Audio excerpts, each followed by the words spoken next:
Warga Gaza melontarkan pujian terhadap Presiden Amerika Serikat Donald Trump, menyebut bahwa Trump sendiri yang mengumumkan gencatan senjata sehingga membuat Perdana Menteri Israel Benjamin Netanyahu tak akan bisa lolos kali ini. Mengutip The Times of Israel pada 6 Oktober, hal itu diutarakan oleh Sami Adas, 50 tahun dari kota Gaza, menyatakan bahwa saat Trump mengumumkan gencatan senjata Israel dan Hamas secara pribadi, dia mengaku itu adalah hal terbaik. Mengklaim bahwa Netanyahu kali ini tidak akan bisa lolos. Juga mengklaim bahwa Presiden Amerika Serikat adalah satu-satunya yang dapat memaksa Israel untuk patuh dan menghentikan perang Gaza. Di satu sisi, warga Palestina di kota Ramallah tepi barat juga memuji sikap Hamas, menyatakan bahwa sikap Hamas dalam merespons rencana Trump adalah sangat baik. Menekankan bahwa saat ini hal paling penting adalah perang dihentikan dan segala sesuatu terkait itu segera berakhir.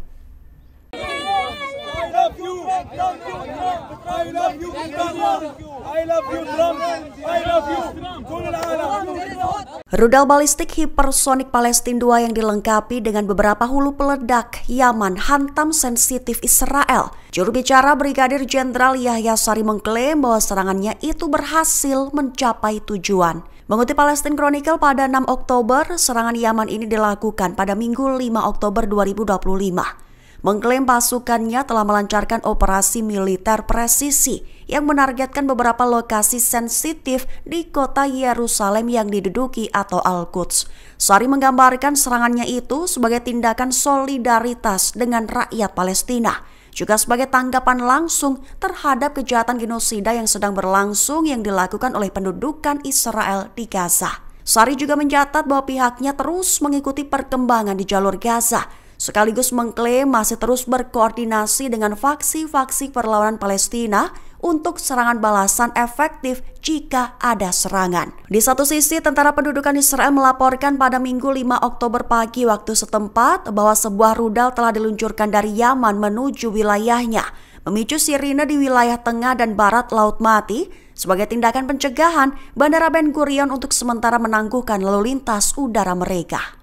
Gelombang demonstrasi besar-besaran terjadi di sejumlah negara menyusul langkah militer Israel yang menyerang kapal bantuan kemanusiaan yang menuju Gaza. Lebih dari 400 aktivis yang berlayar dengan 41 kapal ikut ditahan. Demonstran pro-Palestina dan anti-Israel memblokir lalu lintas dan merusak toko-toko dan restoran di beberapa kota di seluruh dunia. Ribuan pengunjuk rasa turun ke jalan di Dublin, Paris, Berlin, dan Jenewa. Aksi unjuk rasa juga berlangsung di Buenos Aires, Mexico City, dan Karachi. Di Kolombia, semua diplomat Israel yang tersisa dari negara itu diusir. Perjanjian dagang dengan Israel juga turut dibatalkan. Presiden Gustavo Petro mengumumkan pengusiran ini sebagai balasan atas tindakan kejahatan internasional baru oleh Perdana Menteri Israel Benjamin Netanyahu. Sementara Turki menyebut penahanan aktivis oleh Israel sebagai tindakan terorisme. Para demonstran menyebut jika Israel tak hanya membunuh warga Gaza, melainkan umat manusia. Pasukan perlawanan Palestina Hamas juga turut mengutuk pencegatan tersebut sebagai kejahatan pembajakan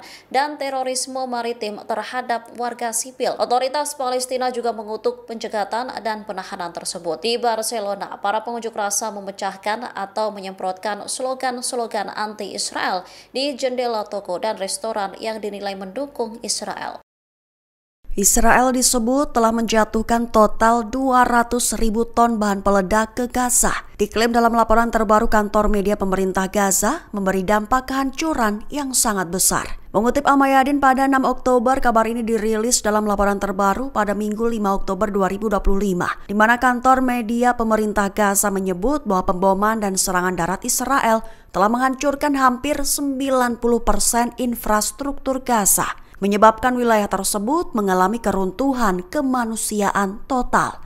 Diperkirakan lebih dari 80% wilayah jalur Gaza kini berada di bawah pendudukan Israel.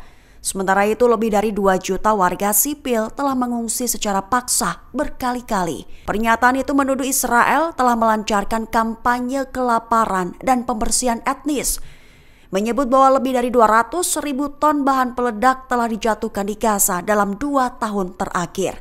Pernyataan itu juga menambahkan bahwa apa yang disebut zona kemanusiaan aman Al-Mawasi telah dibom lebih dari 130 kali.